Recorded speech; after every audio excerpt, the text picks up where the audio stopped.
Hi, we're Auction Conservation, and this is the Shoot Room Sessions.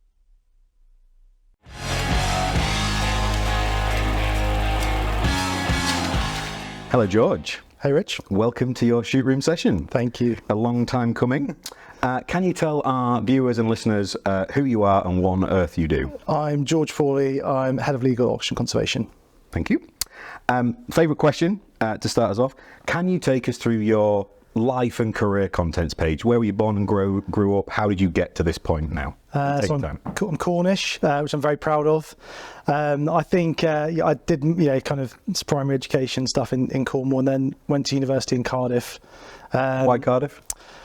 I think it's an unbelievably cool city, really, really great city, and kind of one of those places where you go around the campus, you're like, yeah, this feels right. Not too far away from home, but equally nice to kind of get your independence somewhere like that. And that's the first time I really felt like that became me. I really started to grow into myself. What changed? I think completely new environment. You can be whoever you want to be when you go to university, right? So it was a really cool experience. I loved every minute of it. Wish I nearly stayed in Cardiff, but I'm really glad I didn't, because I think you need to leave that behind at some point, and there's a risk you end up living in the student village for and 5 years of your career. Law? Why law at uni? I did law and politics, but I chose it because I wanted to be a journalist. I wanted to be a sports journalist, and I thought pretty good kind of founding and kind of research and whatever.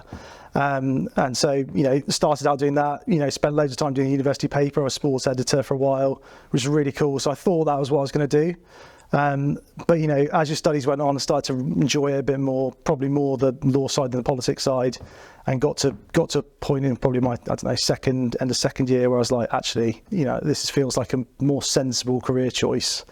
So I should probably go down this road. My dad was a lawyer, so it felt like it was kind of safe. Now I'm not really. Did he know you were going to do law to do sports journalism? Yeah. I mean, he was like, "Do not become a lawyer." 100%. So sorry about that, but it's worked out, right? I've really enjoyed my job.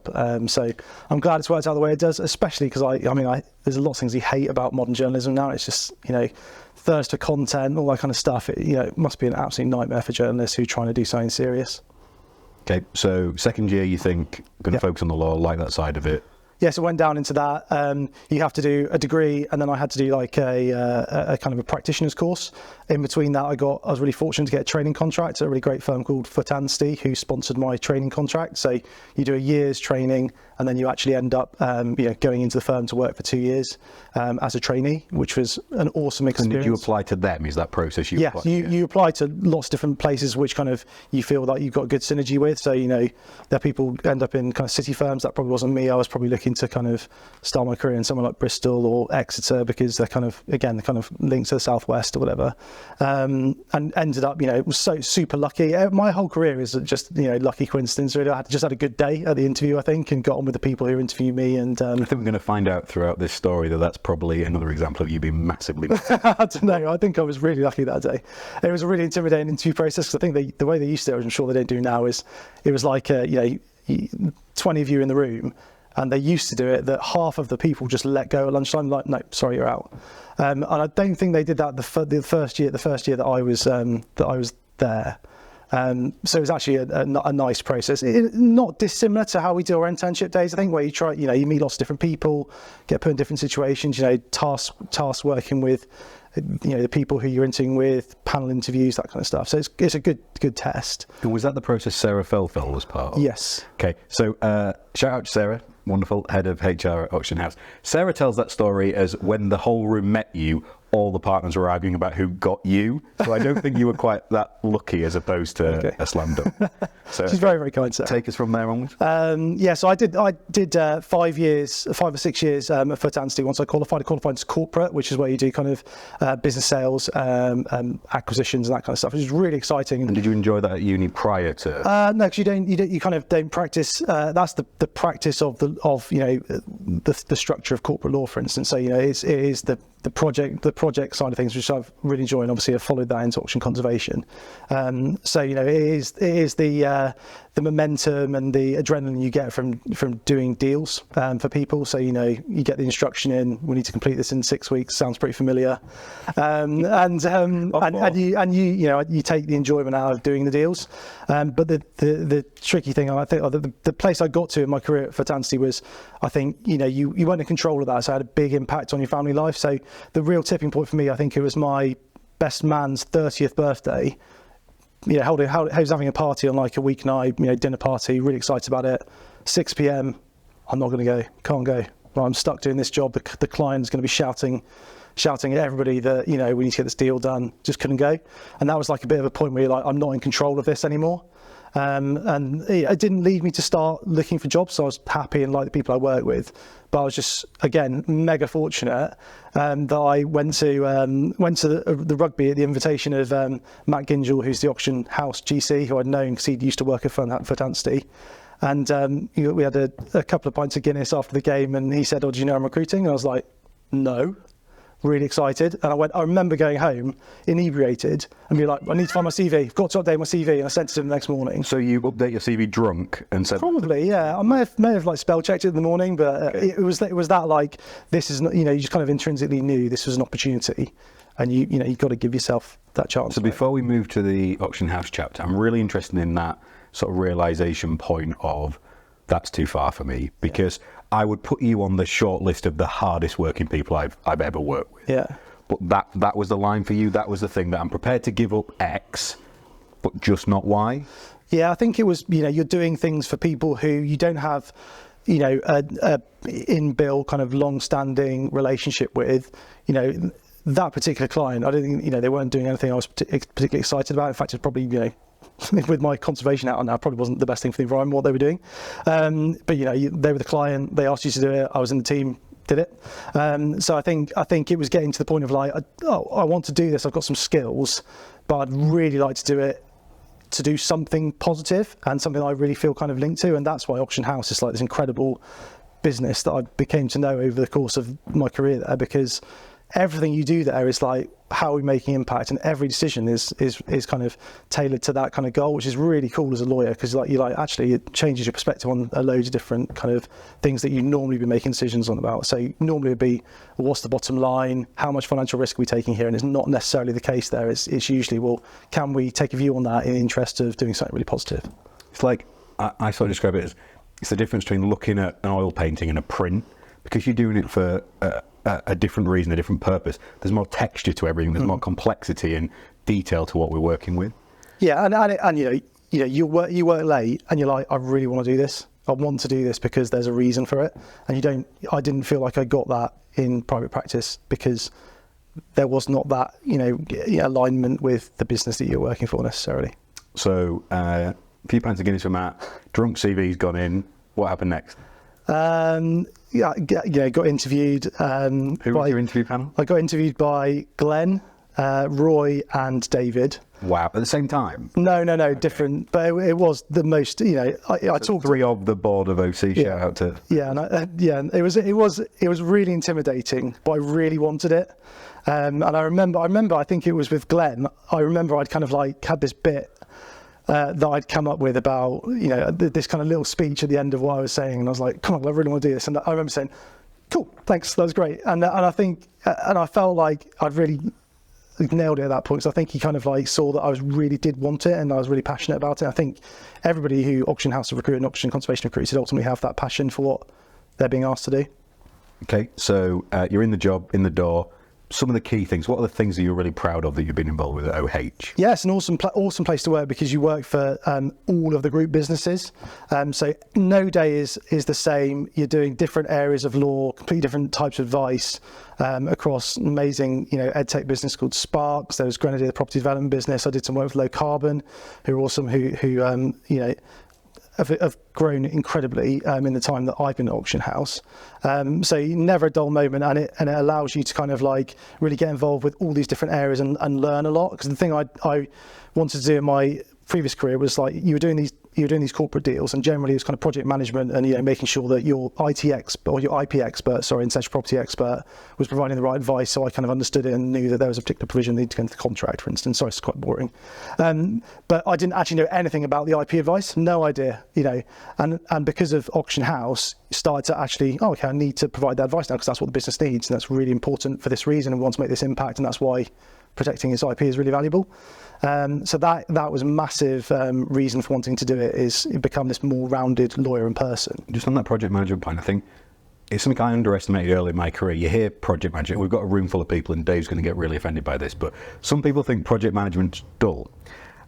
Whatever role you're in, if you hit a sort of seniority of role where a lot of what you're doing is effectively orchestration and project management, irrespective of the specialism. So you described there in the sort of practice side of it, you were project managing the different people feeding into the function. And everyone, whether it's on the environmental side, the pure ops side of our business, the natural capital side, you are project managing different aspects of it. So I think people in their careers need to sort of recognise that and build it into their thinking. Absolutely. So we're in OH. What was working with Matt like to start with? Yeah, I mean, I knew him before, and Matt is. So Matt's podcast is going to go out before this one, so give it a look. Cool. Yeah, no, Matt is the greatest guy. He's really a really impressive lawyer, really interesting thinker.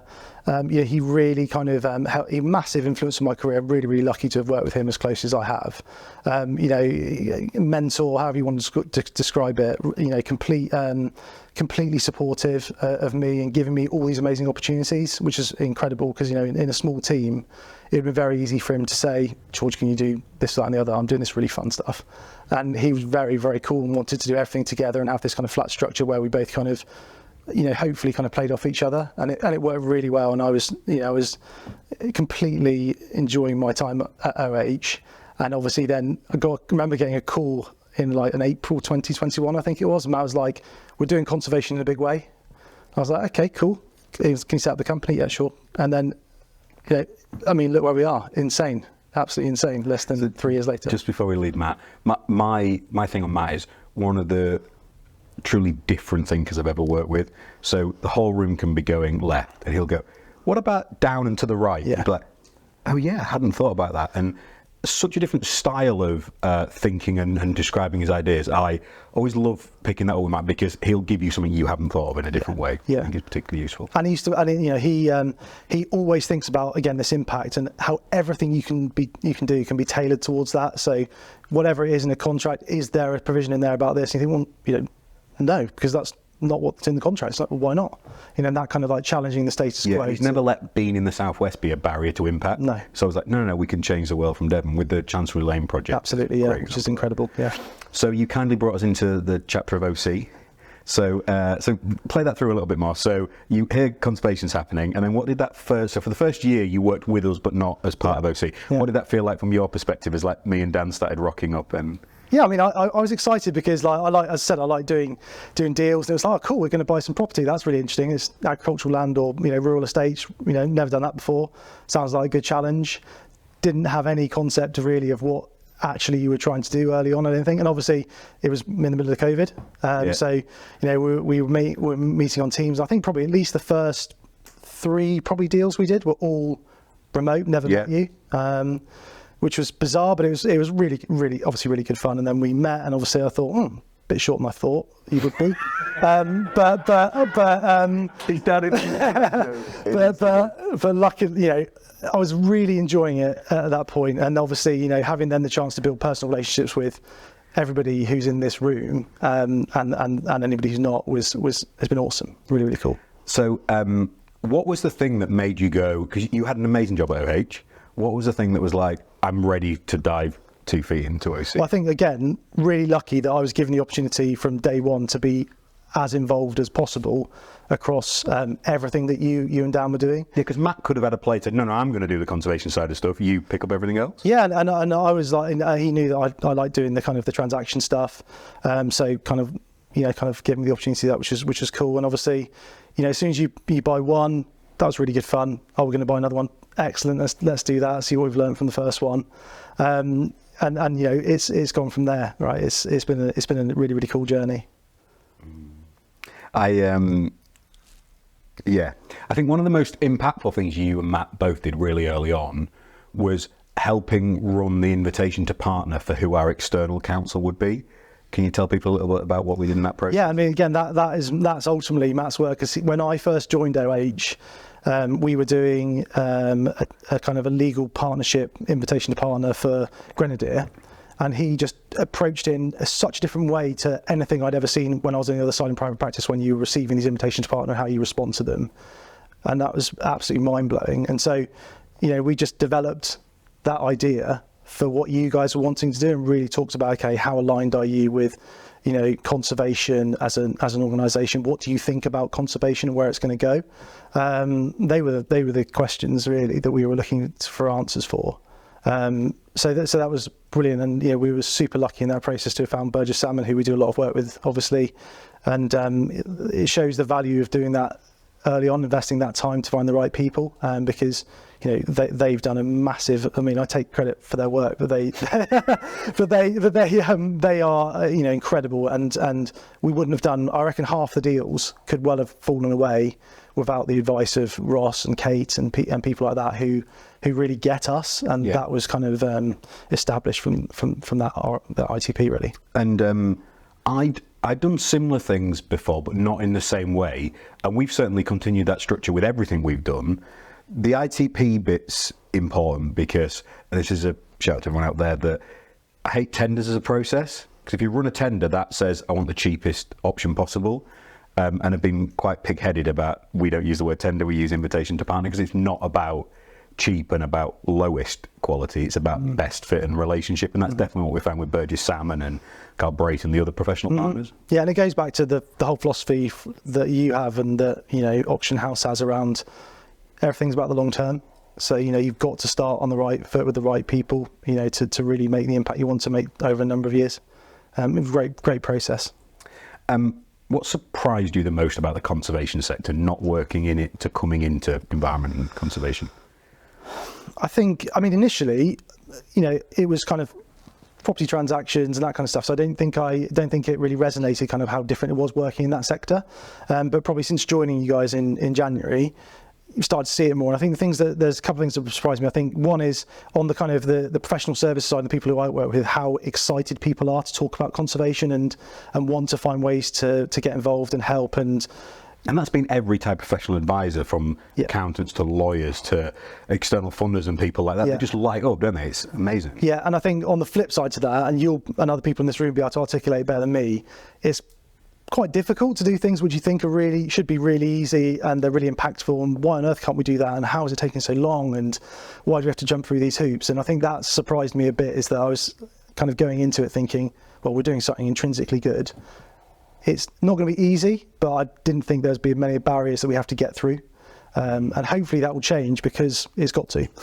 Yeah, so there's an amazing story that I heard earlier. So I won't mention which estate we were at, but we were at an estate, and the amazing estate manager there took an external advisor out for dinner, having a conversation, and a member of the local community came up and said, I hate what you're doing on your land, that's terrible, you shouldn't do that, that's awful, proceeded to leave. Terrible thing. Fast forward a couple of weeks, unbeknownst to this person who had sort of challenged our team, the member of their family contacted our amazing estate manager and said, what you're doing there is fantastic, we should definitely do that on our farm. And it shows the challenges of, often we might think we're doing something intrinsically good for the planet and for people. Doesn't mean the other people agree, and it also doesn't mean that they care whether it's good or bad if they just don't want anything to change. And that's a lot of the challenges in the environment sector, that it is protectionist and slow and laborious and old, and I read something the other day, we've got all the answers and solutions, we just don't want to change to deliver them. Standout moments, George. What are you most proud of your involvement in OC so far? I think I'm really proud of every estate that we've bought. It can be a long process, it can be a stressful process, but when you then go to the sites, we're at Mornicott now, and I mean, it wasn't a straightforward transaction by any means, and there were times where we thought maybe it won't happen. And what did it feel like from your perspective?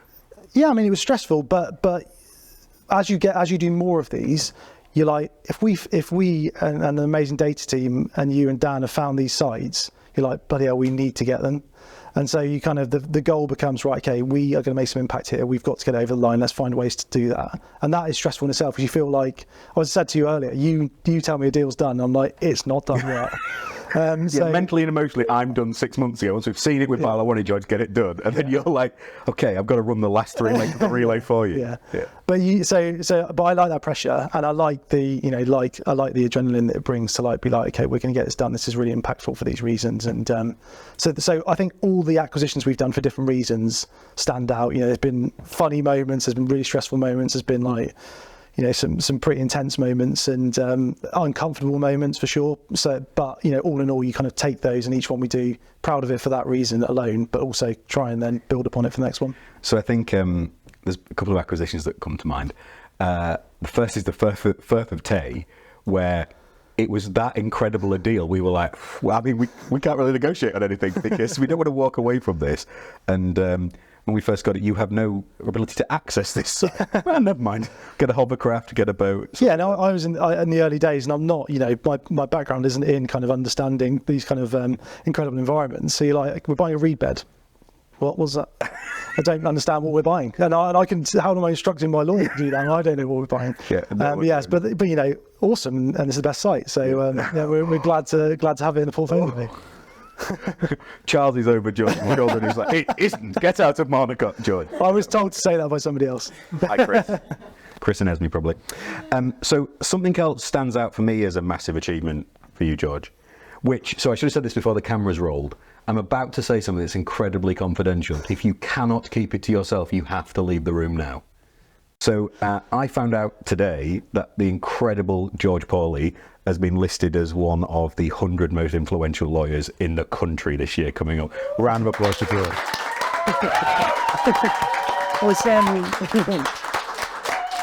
This is being recorded to go out at a later date, so nothing is going to be released before this goes out. We are so incredibly proud of you. Everybody in this room has benefited from your advice and guidance and counsel, so for you to be on there is absolutely deserved. The process of getting people to express their thoughts about how amazing you were was an absolute joy to be part of, George, because you are literally changing what it means to be a professional in the legal sector, looking at the environment. How does that feel from your... No, it's amazing. It's called the Lawyer Top Hot 100, which is like, the 100 lawyers who are doing the most interesting work. So actually, it's not about me. It's about all the cool work that Oxygen Conservation doing. Right? I'm just super fortunate to be doing it. So yeah, it's really great, because I think it's a really good sign that the profession like lawyers are understanding how important natural capital is going to be. And is already, so that's really, really cool. And I mean, Matt was listed a few years ago, and I remember thinking, I'll do really well to get to that position, because it was an incredible achievement for him to have got there from Exeter, doing the work he does. So yeah, it's really, really, really cool to be involved in that, and I'm really looking forward to what that's going to bring. So we've had the high points of coming across to OC. What have been some of the most challenging or difficult moments? I think the difficulty for me has been trying to marry together as many of the great things we're trying to do into one project. So the obvious example we've discussed is how you get wind and trees in the same site. Yeah. And it's really challenging, and it's to be in the middle of that, it feels like you're kind of like, I'm getting from both sides here. This. No, you literally were. Chris is sat across from you. I'm not looking at Chris because he's scared of him now. Yeah. Literally were getting it. But it was actually an amazing learning experience, because you were like, actually, I completely understand why where the passion is, and how we're trying to. We cannot jeopardize a single acre of ground, but equally that brings a great opportunity to be like, okay, how do we marry both of them and find a solution which allows both to be kind of brought forward together, kind of optimized as best as we can, to mean we can make the most impact possible at a site. And that's been a really, really cool process. So I'm really thankful for Chris for being mean to me. that process. No, not at all. I'm joking. But He's not joking. Every time you took that deal forward, Chris would go, "No, I'm still not happy about it. I need to look at this again." And there's like 5 iterations of that, right? It was great, and you know, we've got to a position which is really kind of impactful. I think it's pretty innovative what we've done with low carbon. You know, and it's you know, they've come to a position where probably a lot of developers wouldn't have got to, and we're really lucky that we've built the relationships with them to do that. And equally, on our side of things, we know that we can, you know, hold ourselves to account and say we've done as much as we can to make both of them possible. If one doesn't come off, the other ones, you know, if the wind doesn't come off, we can still do lots more carbon. If wind comes off, we're not going to have to cut down a tree in order to, you know, make way for the new road or bring a turbine uphill or whatever it might be. So that's really, really great kind of outcome for us, and it's great to be involved in that as a lawyer, because it actually feels like you kind of have facilitated that, and that's what I'm ultimately here to do, right? Is to try and help you guys do all the cool things you do. You're a lovely job. So shout out to Ryan, Merlin and team at Low Carbon, who have been awesome in that process, because we can't have been easy to work with compared to a normal landowner who just went, "Please put me a wind farm up." We're like, "Please do us a wind farm, but also adhere to all these challenges and complications and difficulties." And the other thing I think it's useful to reflect on is, so we're getting a lot of, a high volume of challenge from a very small number of people locally about just a disagreement with one wind, full stop. I think the bit I would share with them is, none of these decisions are made lightly. There are months and months of thought and consideration and challenge of ourselves to understand the contradictions and the compromises we're having to make to try and do the holistically right thing, both for Annan Estate and the company and the country, and hopefully the little bit of impact we can make on the world. Yeah, and we sat in a meeting with Merlin and a few of the guys in the room, and you actually said at one point, "If we can't do this, we're not doing wind." And I was like, "What?" You know, we want to do this. It's massively impactful. You know, it's obviously for the purpose of financial sustainability of the site. If we can get wind away, you know, it's a massive kind of step in that direction.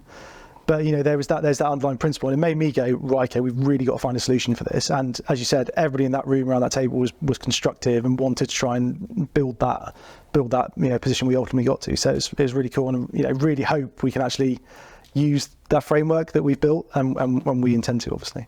It was a really lovely experience from my perspective, seeing that whole thing play out, because 2 of the many amazingly gifted people I get to work with, in terms of you and Chris, driving through both sides of that to try and find that sweet spot, and I could feel the tension, the challenge building.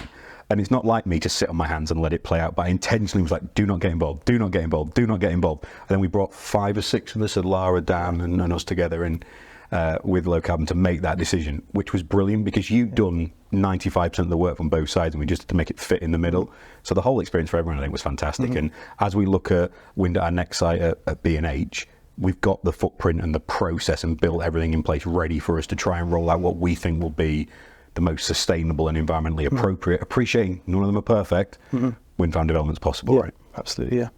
Awesome. Any other challenging moments that crop up? I mean, no, that was the biggest one. It kept me up at night. No. I mean, as we said, acquisition's really challenging.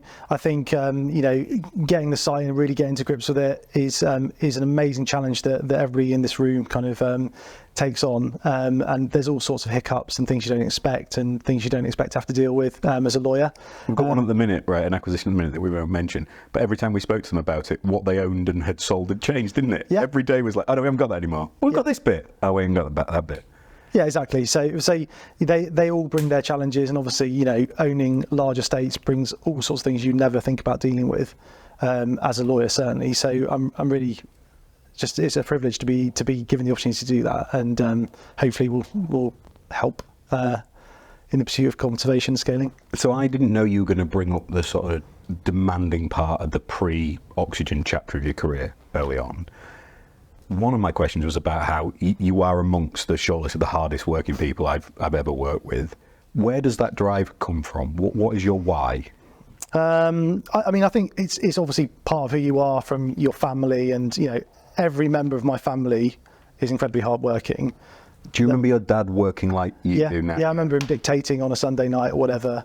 And it's not just him. My mum, my sister, and I've married my wife, who's incredibly hardworking. All of her family incredibly hardworking. So there's kind of this. We've kind of brought this all together. It's clearly like a vein that runs through everybody, and that's why we get on really well.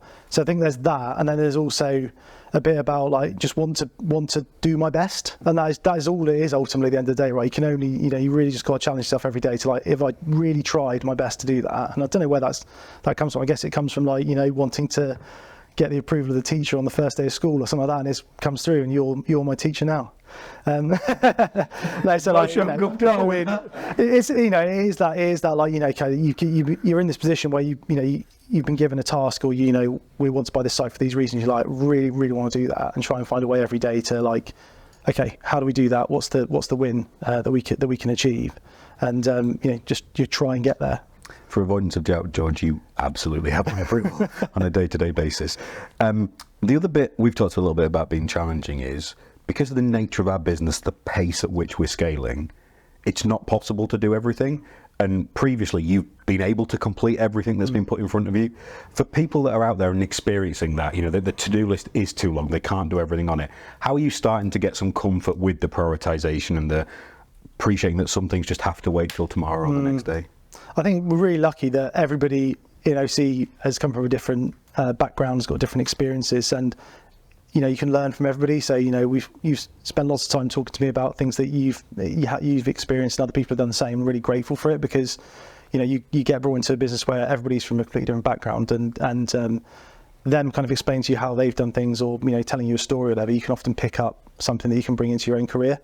So I've tried to do that, and it's a challenge for sure, because I like being in control of what I'm doing, and it's difficult at times to kind of to juggle all the various responsibilities and give everybody the time you want.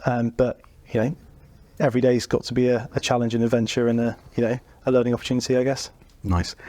So what advice would you give someone sat about to go to law school or in law school now, thinking, I want to be involved in the natural capital economy, I want to help in the fight against climate change?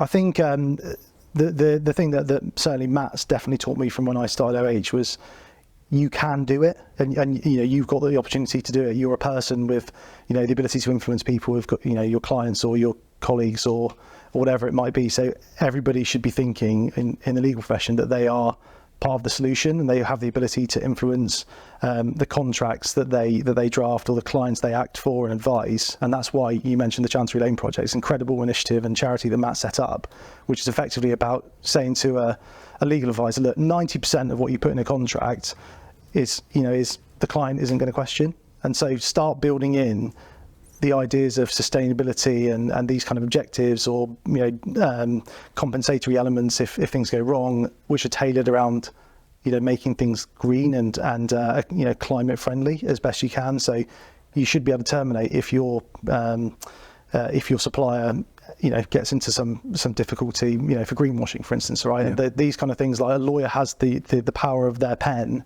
to draft something into a contract. And yes, you might argue between lawyers, but ultimately, you're probably going to hit the client's objectives, because they've probably set a net zero target. They're certainly thinking about it and wanting to protect them from legal risk around climate, which is going to be increasingly important.